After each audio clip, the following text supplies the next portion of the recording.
So structure elucidation of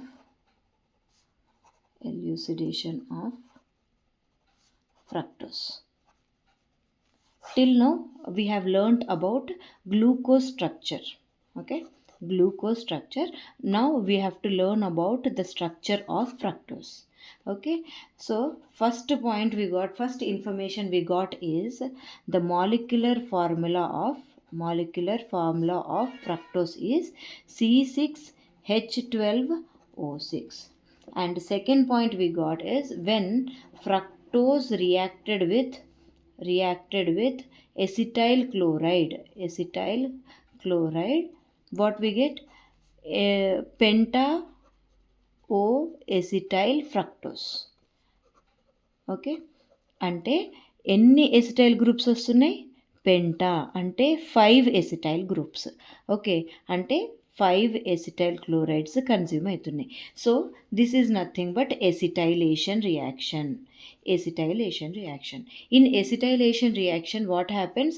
ఎప్పుడైతే ఈ alcohol group ఉందో దీనికి మనం ఎసిటైల్ క్లోరైడ్ యాడ్ చేస్తే ఏమవుతుంది?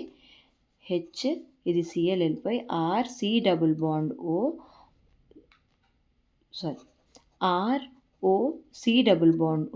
CH3 అంటే ఎసిటైల్ గ్రూప్ అనేది దీనికి వచ్చి యాడ్ అవుతుంది. This is nothing but acetyl group. So మనకి ఇక్కడ ఎన్ని ఎసిటైల్స్ ఫామ్ అయినాయి అంటే పెంటా ఎసిటైల్, 5 ఎసిటైల్స్ రియాక్ట్ అయినాయి. 5 ఎసిటైల్స్ వచ్చాయి అని అంటే దాని అర్థం ఏంటి? ఇందులో 5 OH గ్రూప్స్ ఉన్నాయి. Okay, so from this test మనకేం తెలిసింది? ఫ్రక్టోస్లో 5 ఆల్కహాలిక్ గ్రూప్స్ ఉన్నాయి. Okay, next reaction formation of cyanohydrin. అంటే fructose when reacted with HCN మనకి ఏం ఫామ్ అవుతుంది? సయనోహైడ్రిన్. ఓకే, సో సైనోహైడ్రిన్ ఎప్పుడు ఫామ్ అవుతుంది? సైనోహైడ్రిన్ అంటే ఏంటి? ఒక కార్బన్కి ఒక సైనైడ్, ఒక హైడ్రాక్సీ గ్రూప్ ఉంటే దీన్ని సయనోహైడ్రిన్ అని అంటాము. ఓకే, ఇది ఎప్పుడు ఫామ్ అవుతుంది అని అంటే ఒకవేళ ఇక్కడ కార్బోనైల్ గ్రూప్ ఉంటే మనకి సైనోహైడ్రిన్ ఫామ్ అవుతుంది. ఎలాగా? HCN రియాక్ట్ అవుతుంది అంటే CN మైనస్ ఈజ్ కమింగ్ ఇక్కడ ఈ కార్బన్ దగ్గరకు వస్తుంది, ఇది ఇట్లా వెళ్ళి ఈ హైడ్రోజన్ ఉంది కదా, ఈ హైడ్రోజన్ ఇది రియాక్ట్ అవుతుంది. సో మనకేమొస్తుంది? కార్బన్ ఈ రెండు ఇలాగే ఉంటుంది, ఈ సైనైడ్ ఇటు వచ్చింది, ఇక్కడ OH అంటే దీన్ని ఏమంటున్నాం? సైనోహైడ్రిన్ ఎప్పుడు ఫామ్ అవుతుంది? ఇక్కడ కార్బోనైల్ గ్రూప్ ఉన్నప్పుడు. అంటే ఇక్కడ మనకి ఫ్రక్టోస్కి HCN యాడ్ చేసినప్పుడు సైనోహైడ్రిన్ ఫామ్ అవుతుంది. అంటే దాని అర్థం ఏంటి? ఈ ఫ్రక్టోస్లో ఈ ఫంక్షనల్ గ్రూప్ ఉంది, అంటే ఇది కార్బోనైల్ గ్రూప్ ఉంది. సో మనకి ఇక్కడ వరకు ఏం ఇన్ఫర్మేషన్ వచ్చింది? మాలిక్యులర్ ఫార్ములా 5 OH గ్రూప్స్ ఉన్నాయి, ఇంకా కార్బోనైల్ గ్రూప్ ఉంది. Okay, and next it reduces టోలెన్స్ and failing test. Okay, next ఇప్పుడు oxidation with HNO3.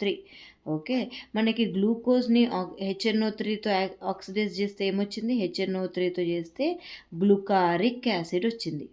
Okay, గ్లూకారిక్ acid వచ్చింది అంటే COOH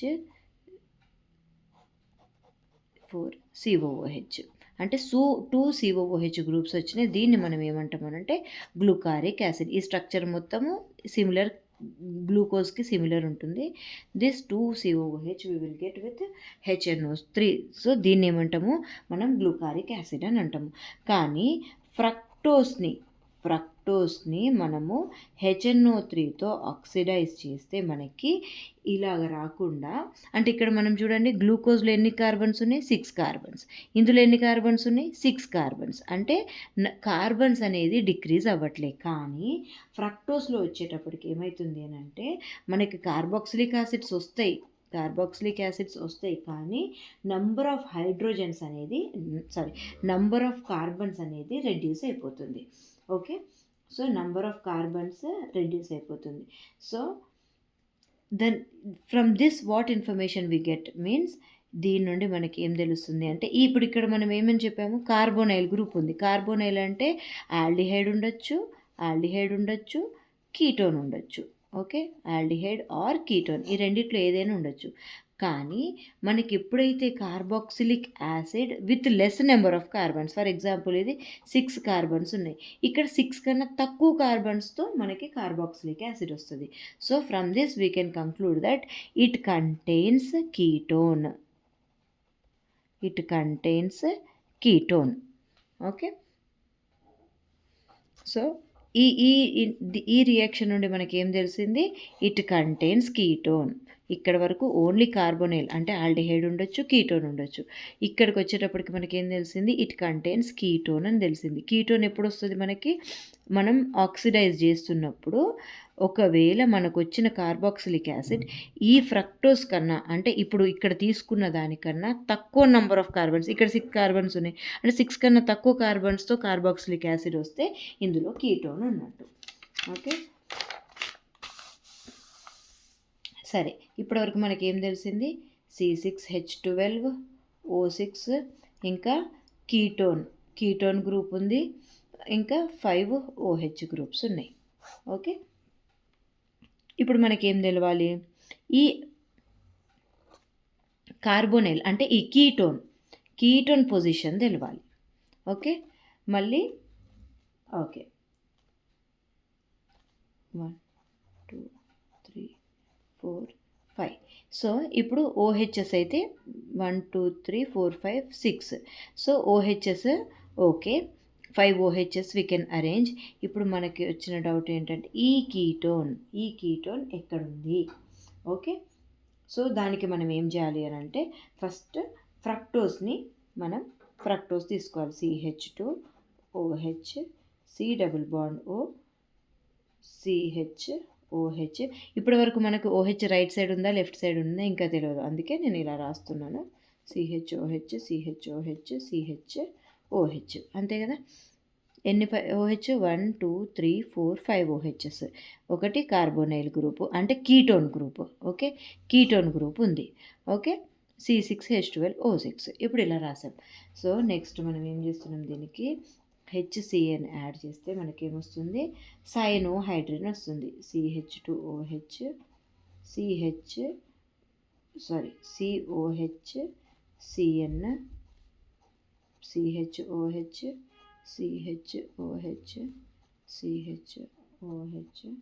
CH2OH. ఏమొచ్చింది మనకి, సయనోహైడ్రిన్. దీన్ని నేను హైడ్రాలిసిస్ చేశాను. ఓకే, ఎప్పుడైనా సరే సయనైడ్ని హైడ్రాలిసిస్ చేస్తే COOH వస్తుంది. This is very important. సయనైడ్ని హైడ్రాలిసిస్ చేస్తే ఏమొస్తుంది, COOH గ్రూప్ వస్తుంది. ఓకే, సో మనకి ఇప్పుడు ఇక్కడ ఏమొస్తుంది, CH2OH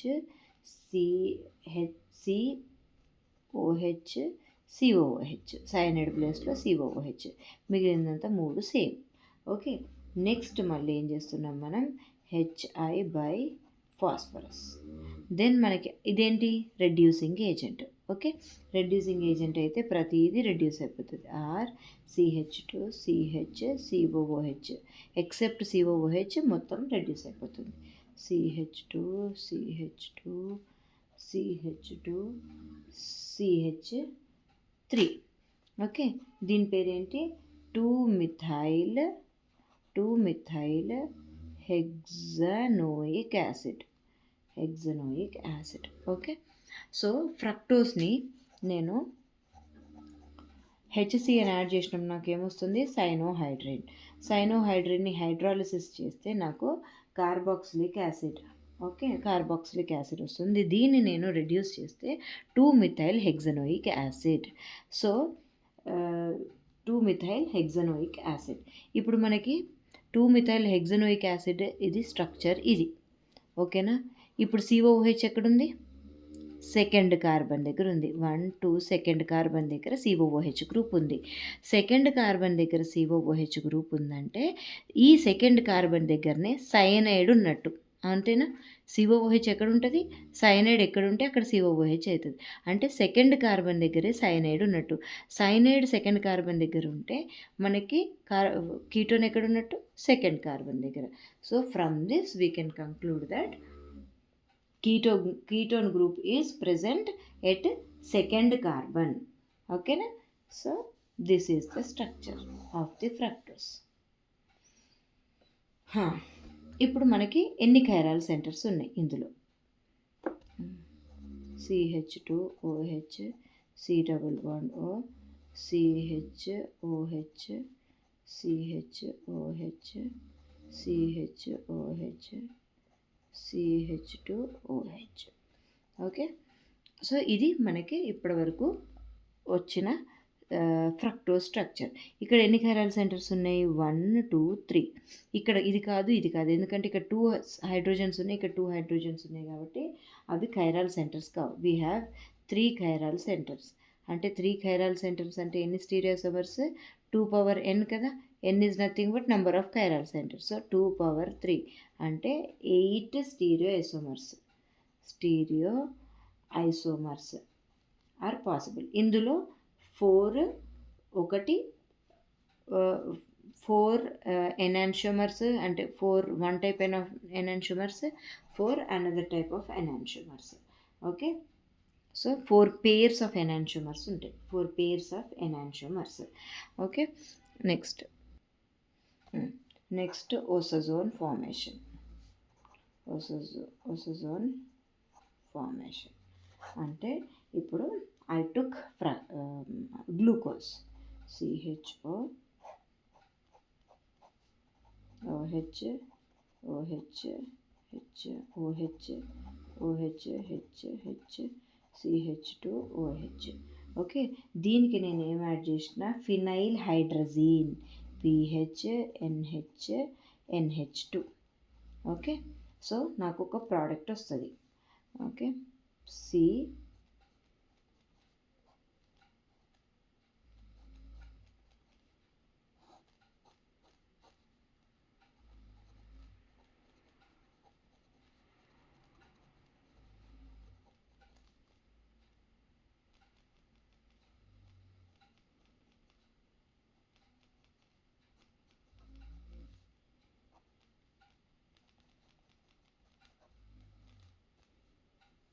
సో ఇది ఫామ్ అవుతుంది. దీని పేరేంటి? ఓసోజోన్. ఓకే, నెక్స్ట్ నేను ఫ్రక్టోజ్ తీసుకొని CH2OH, C double bond O, OH, OH, OH, H, CH2OH. So fructose, ఇది గ్లూకోజ్. సో ఫ్రక్టోజ్ తీసుకున్నా నాకు సేమ్ ప్రోడక్ట్ వచ్చింది, PH, NH, NH2 యాడ్ చేస్తే ఫ్రక్టోజ్ తీసుకున్న నాకు ఓసోజోనే వచ్చింది, గ్లూకోజ్ తీసుకున్న ఓసోజోనే వచ్చింది. ఇప్పుడు ఓసోజోన్ అంటే ఏంటి? ఈ 2 కార్బన్స్ దగ్గర ఈ గ్రూప్ ఉంటే దీన్ని ఓసోజోన్ అని అంటాము. ఓకే, అంటే ఇప్పుడు ఫినైల్ హైడ్రజన్ యాడ్ చేసినప్పుడు ఈ కార్బన్తో అంటే ఫస్ట్ 2 కార్బన్స్తోనే రియాక్ట్ అవుతుంది. సో ఈ 3 అనేవి రియాక్ట్ అవ్వట్లేవు. ఓకే, సేమ్ ఇక్కడ కూడా ఫ్రక్టోస్తో ఏమవుతుంది? ఈ కార్బన్ ఇవి రెండే ఇన్వాల్వ్ అవుతున్నాయి. సో ఇవి ఇన్వాల్వ్ కావట్లేదు. ఓకే, సో ఇప్పుడు నేను ఈ ఫ్రక్టోస్ వేసిన, గ్లూకోజ్ వేసిన సేమ్ ఓసోజోన్ ఫామ్ అవుతుంది అని అంటే దాని అర్థం ఏంటి? ఈ 3 కైరాల్ సెంటర్స్ అనేవి సేమ్, అంటే వీటి స్టీరియో కెమిస్ట్రీ ఈజ్ సేమ్. అంటే of glucose and fructose the stereochemistry of these carbons are same. Okay, next cyclic structure.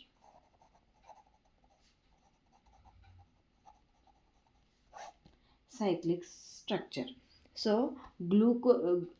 Glucose మన ఫ్రక్టోజ్ కూడా ఆల్ఫా అండ్ బీటా ఫామ్స్ని ఎగ్జిబిట్ చేస్తుంది అండ్ మ్యూటా రొటేషన్ని ఎగ్జిబిట్ చేస్తుంది.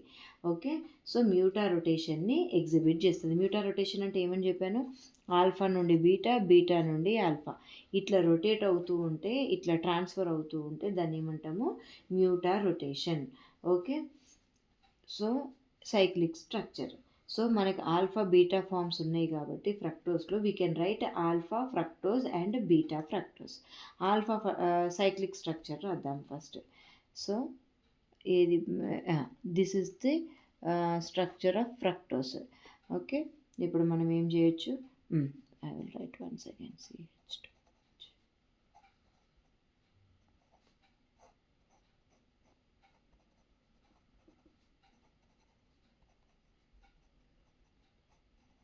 CH2OH. సో ఇది ఇట్లా దీనికి రియాక్ట్ అవుతుంది, ఇది ఇట్లా అవుతుంది. ఓకే, సో మనకేమొస్తుంది అప్పుడు సైక్లిక్ స్ట్రక్చర్ వస్తుంది. CH2OH C, okay, OH OH OH sorry O కదా, ఓ CH2OH. సో ఇప్పుడు ఎన్ని membered, 1 2 3 4 5, 5 membered ring, 5 membered ring. Okay, so దీనికి మనం ఎట్లా రాయొచ్చు, ఇక్కడ OH ఉంది కదా, ఇది OH. Okay, how we can right is C, ఇది C అనుకుందాము, ఈ C ఈజ్ దిస్.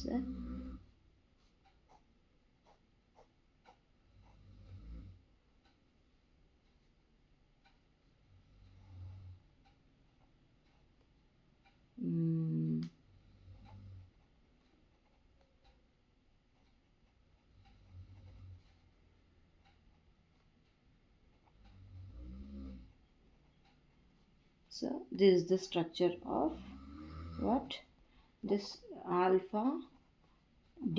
ఇప్పుడు OH, ఈ OH ఎక్కడ ఉంది, రైట్ సైడ్ ఉంది. So alpha D fructose, fructofuranose. Okay, ఒకవేళ ఈ OH లెఫ్ట్ సైడ్ ఉంటే బీటా ఫ్రక్టోఫ్యూరనోస్.